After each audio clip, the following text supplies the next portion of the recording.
So thank you for inviting me to give this talk. I'm happy to share some work on trait space patterning, how is trait space patterning is dictated by the temporal and modal mutation. Right now, it seems like maybe a lot of jargon. I'll go into it more throughout the talk. Here is just a snapshot from simulations of what is predicted, which is a type of phase transition in this sort of phenotype space. So I'll kind of build up to this plot and also like implications for real systems like bacteria and phages and cancer. And so this work is in collaboration with Stephen Martise at Memorial Sloan Kettering Cancer Center and David Schwab at CUNY. Yeah, and so this was primarily done when I was a postdoc at Princeton University, but yeah, as mentioned, I'm starting as a professor at WashU.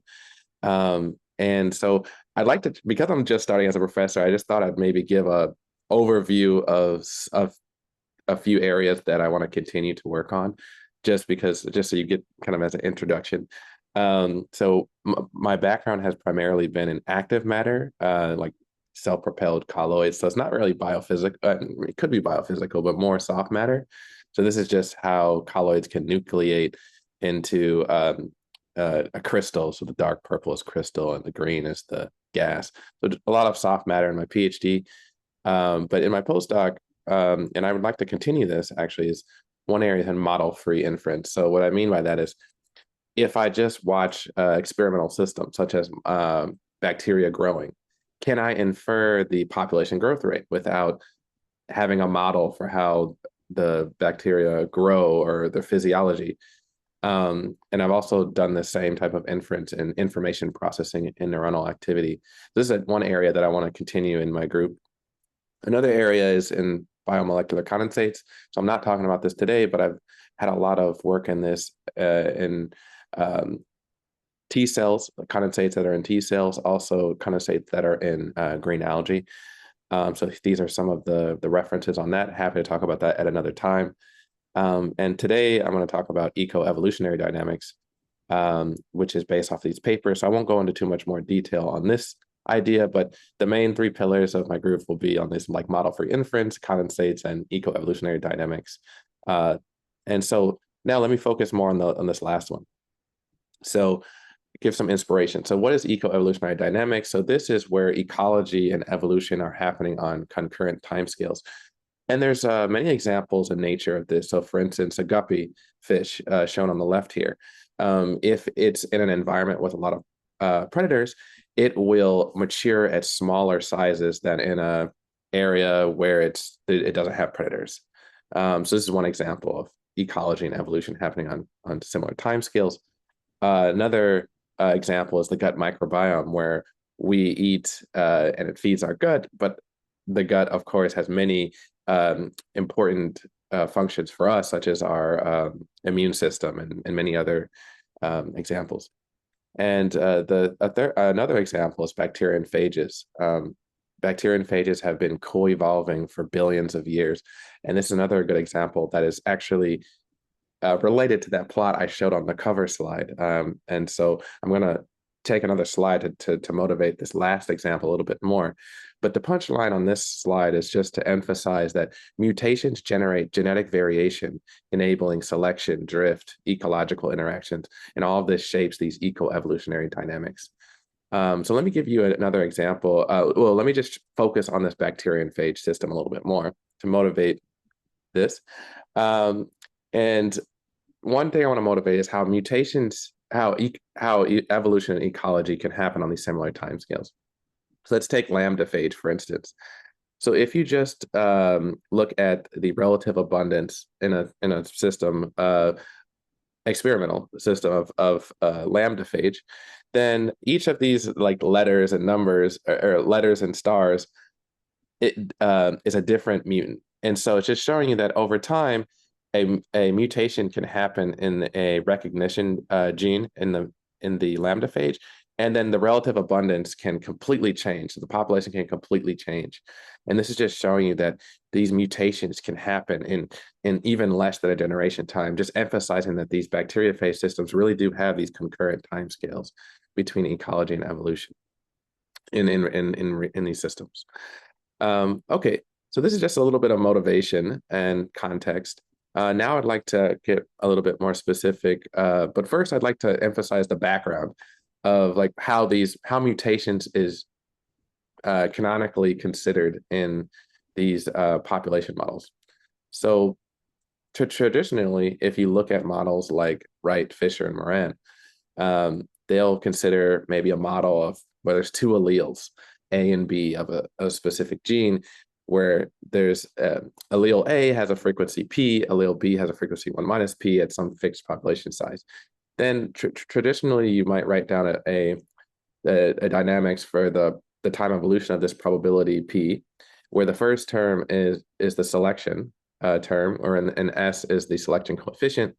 The second term is the probability to change from B to A, where mu is like the rate of change, or the probability to see this change, and V is the rate to go from A to B by a mutation. But note that the second and third term, they do not consider how the mutation occurs. It's just telling you a rate at which it happens. And so in this talk, I want to demonstrate, or I guess motivate a question, which is, can the tempo and the mode of mutation lead to different eco-evolutionary outcomes? So this is sort of the main question that I'm going to answer in this talk is, I guess, a proof of concept on how different types of mutations can lead to different eco-evolutionary outcomes. So keep this in mind. Okay, so now I'll actually get to the model. So first, let me just introduce two types of mutations that we will consider, two main types that we'll consider. So one is external. So this is just saying it's external to the cell. This could be like UV radiation, for instance. And this is case one, and I'll explain more what this implies. And then case two would be replicative. So this is saying that as you replicate the DNA, there's some probability that you'll make a mutation, and there's some probability that that mutation will be inherited. That you'll get the mutation. And so these are the two cases. Let me just briefly explain how this could give rise to different dynamics. So first, if you consider a case where you have two ecotypes, ecotype A is very large, and it is relatively constant. And ecotype B is small and it's growing, but it's basically the whole population is basically A. Then if you had a system that only had external mutagens, then most of the mutations would happen on ecotype A because it's proportional to the population size. Now, in case two, if it was replicative, most of the mutations would happen on the growing ecotype B. So this is just sort of an example, two examples of how this could have different changes on the population. But I want to get more specific. This is just sort of motivation. So I want to get a specific model. So here, I want to consider a phenotype-genotype space, which, okay, this may seem kind of theoretical for now, but I'm hoping to motivate a little bit more in subsequent slides. But for now, imagine that there's some phenotype coordinate X, and you have some consumer abundant chi of X in the blue, and there's some resource abundance rho of X in the, I guess that's red. And then the dynamics are that you can have birth and death, so each one can grow or shrink, each pillar, and then you hop on this lattice by mutations. And once again, like the way that you hop on this lattice will depend on the type of mutations, whether it's the external or the replicative, which I'll get into a little bit more in detail in the next slide. Once again, you can have growth and consumption of the resources. And and that's it. And one more thing is that there is going to be some consumption kernel, which I'm not showing here, but basically the resources, the blue will eat the red, and they're more likely to eat the red that's at their phenotype coordinate, but there is some likelihood that they can eat the resources that are in the nearby sites. But the idea is that if you mutate, you prefer to eat the resources that are right below you. So that's sort of how there's the feedback between the two. And here we are making the assumption that this is a mutation that it will directly change the type of resources that the consumer wants to eat. Okay, so let me just motivate now. Now, if you do a course grading, so meaning if I take that lattice model that I just introduced and we make it into a field theory, I'm gonna now show you like what that type of mutation, each mutation would give rise into like a field theory perspective. So in the field theory, you would have you would have some probability or some rate mu to have some mutation, and qualitatively, this would give rise to a term that's like this, which is external, which is a linear diffusion with some fixed rate mu. Um, and so this is basically a constant term. So it's not, yeah. But one caveat here is that the real dynamics are a little bit more complicated than this. There's actually higher order gradients involved, and it's a complicated but interesting statistical physics problem. But I'm not going to talk about that here. It's in the paper. I'm happy to talk about it later as well. But the main point is this linear diffusion. Now, the replicative mutagenesis now is a little bit different. So once again, you replicate the DNA, a mutation occurs. There's some probability 1 minus p that you don't inherit the mutation, and a probability p you inherit the mutation. And this will give rise to a nonlinear diffusion. So there's some function. So you have a prefactor p, but there's some function f that is not just that's a function of chi. It's not just chi there. So it's a nonlinear diffusion. And this is important because this is actually this is the main difference between the two types of mutagens. So it's that one is a constant rate and one is like a nonlinear diffusion. It's as far as the math goes. Okay, so now let's put it all together and the full model. I'll tell you a little bit more in terms of variables. So here the resources can have some self-renewal or with some growth rate g. There's some self-limitation, which is just a carrying related to the carrying capacity kappa, where the block boxes are just each box is like a unit of resource. And then for consumers, there's some death, which related to gamma, and there's growth, which means that a blue will eat a square, and then that will cause to grow more blue. And this is proportional to some prefactor Z1 and some consumption kernel psi. And there's also consumption, which is the second line. This consumption means that you basically are just eating and you're not growing. So this is grouping all the other biological things that occur that take up energy. So you eat for your metabolism, you eat for maintenance. So this is all going into that. What's not going into growth? Okay. And so now when you do the full course grading, I'm just going to flash this, but the idea is that you get some complicated models for chi and rho, and there is actually some noise terms if you do the so-called Doi-Politi formalism. And the idea is that you'll have this mutation term that I've talked to you about before, and then you'll have the birth from consumption terms, and then you'll have the wasteful consumption. And this is sort of the model that comes out of that lattice model. And we'll consider no noise for now. And within this model, I'm going to answer the question, does this mean field model have phase transitions? Maybe it's kind of a giveaway, as you've seen in the first cover slide, that probably it does, but we'll see. So you can do this. So what you can do is you can linearize these dynamics, and you can see if the determinant is less than 0. And so this is for case 1. This is the determinant. I'm sorry. This is the Jacobian matrix. And if you take the determinant, you see that this is the criteria. And actually, this is always positive for reasonable kernels. And so there's actually no phase transitions in the linear, at least within the linear regime, of these external mutagens in case 1. But when we consider the dynamics for case 2, for the replicative, now we see that there is a criteria when Q is a wave vector. And so when this is when the determinant of the Jacobian is less than 0, you actually do get a criteria where the wave vector Q grows and it's proportional to the square root of 2 over P, and P is that probability to have a mutation. And so here's a phase diagram. And so this is just showing you, and there's the two axes are, so beta is basically the probability of having a mutation scaled by 2 times D, and D is the dimension. And alpha here is on the X is the scaled relaxation rate.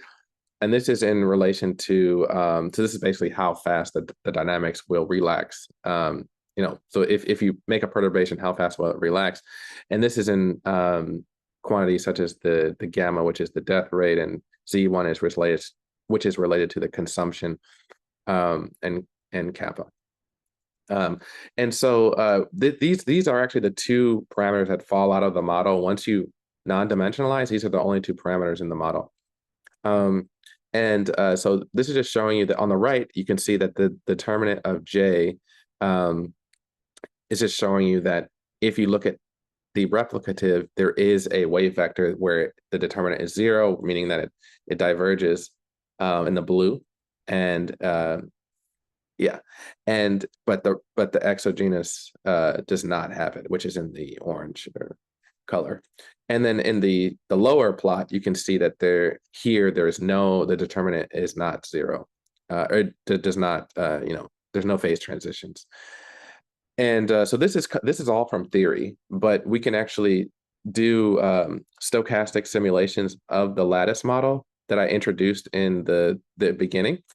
And if we do so here's actually simulation, and this is just showing you that if you look at the homogeneous phase parameters in the homogeneous phase, you get nothing really. Where this is just the phenotypic. This is just a little bit over 300, a lattice of a little bit over 300 sites in the phenotype space, and the Y is the abundance. So there's nothing happening. But then if you have it in the pattern phase of that phase diagram I showed you, then you get something that's like this Turing-like instability, where you get these large patterns that are kind of uniform in spacing. And you see that the patterning happens in both the consumer and the resources. And they're offset, not just because where the consumers are high, they're going to be eating a lot of resources. Where the consumers are not there, then the resources will spike up. But okay, you might say, oh, we have this all figured out, right? But actually, this model only has patterning in 1 dimension, because as I mentioned in this phase diagram, this beta is scaled by the dimension. And so in fact, it only is, you only see patterning at about 0.45 of the beta. And so in higher dimensions, it keeps pushing it down in the phase diagram into the homogeneous phase. So actually, this is a problem, because we know that real eco-evolutionary systems are probably way higher dimensional than 1D. And so I guess one question that we have that I would like to just address in the next few minutes is, can we see, okay, I haven't introduced these non-reciprocal interactions. Maybe, so the idea here is, how can we see patterning in higher dimensions, which we know is something that is the real thing, and then everything is higher dimensional. Okay, so now let me motivate another problem, which is related back now to the bacterian phages. So this is actually going to be the model that I'm showed in the cover slide. So for bacterian phages, I'm going to motivate a model that is inspired by this system. So first, you have the same self-renewal. You have the same self-limitation where researchers can grow and they can shrink.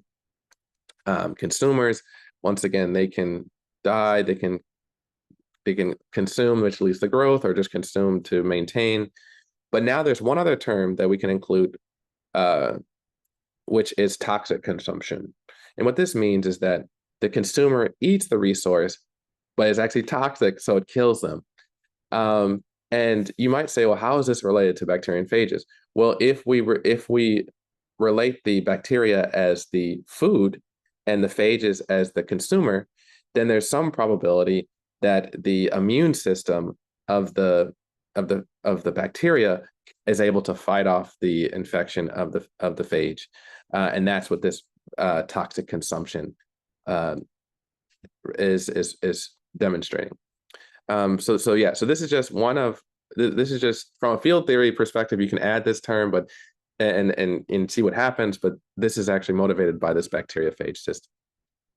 Okay, so now let's see what this term does.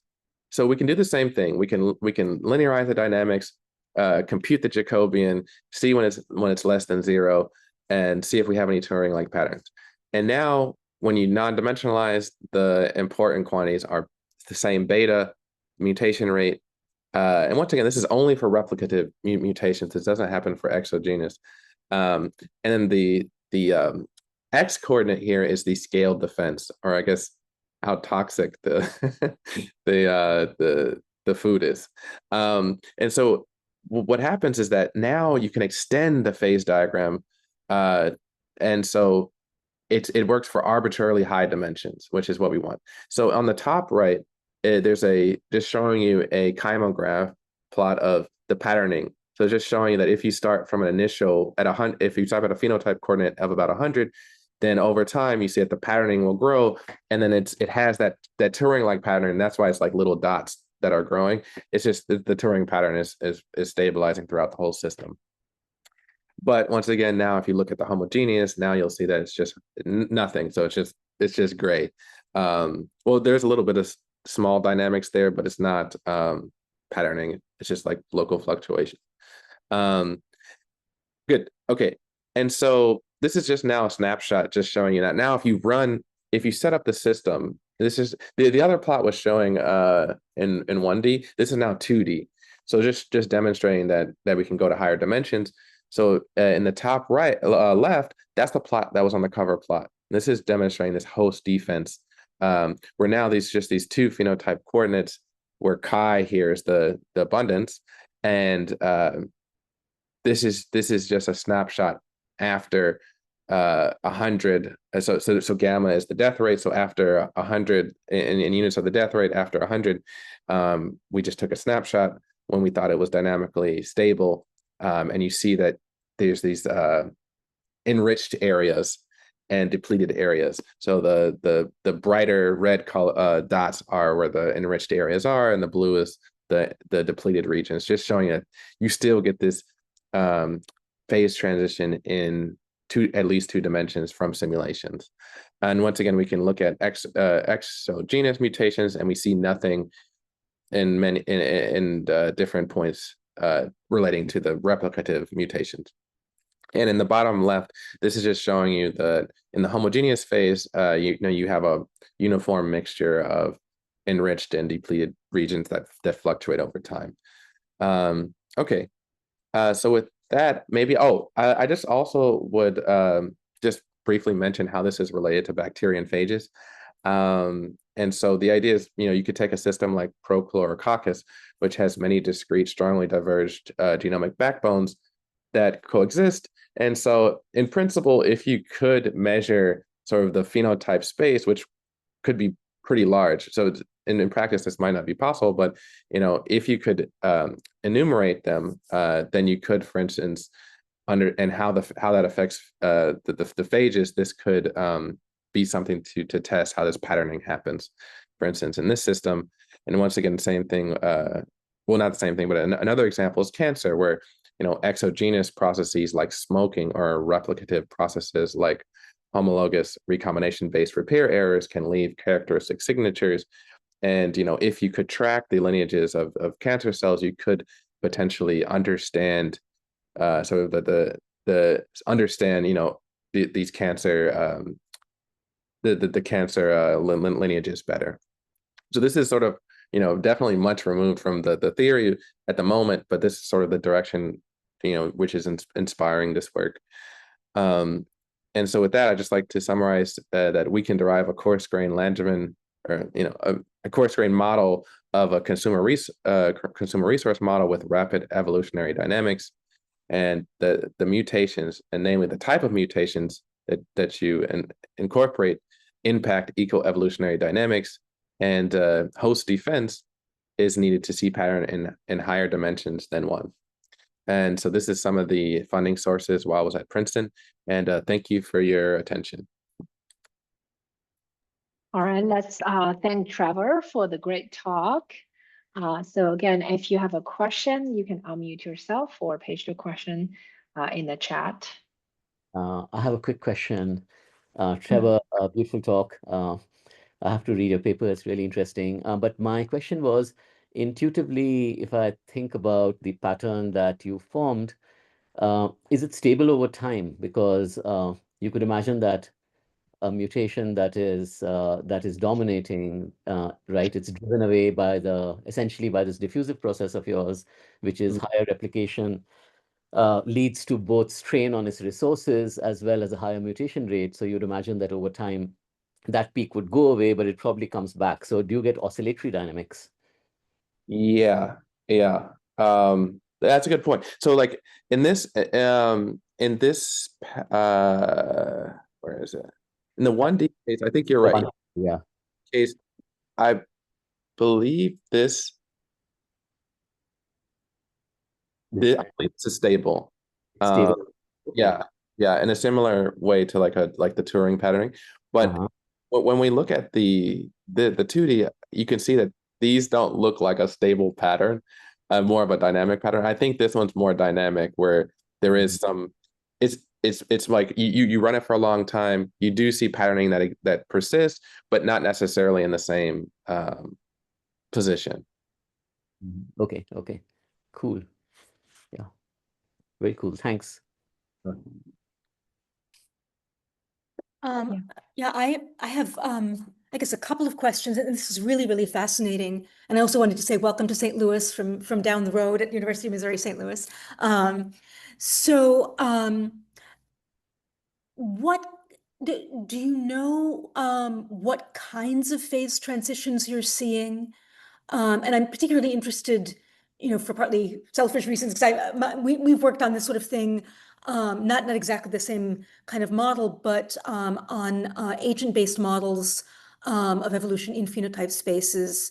And we've seen like directed percolation and non-equilibrium phase transitions where the population entirely collapses. And that kind of, there's sort of I have a secondary question kind of relating to all of that.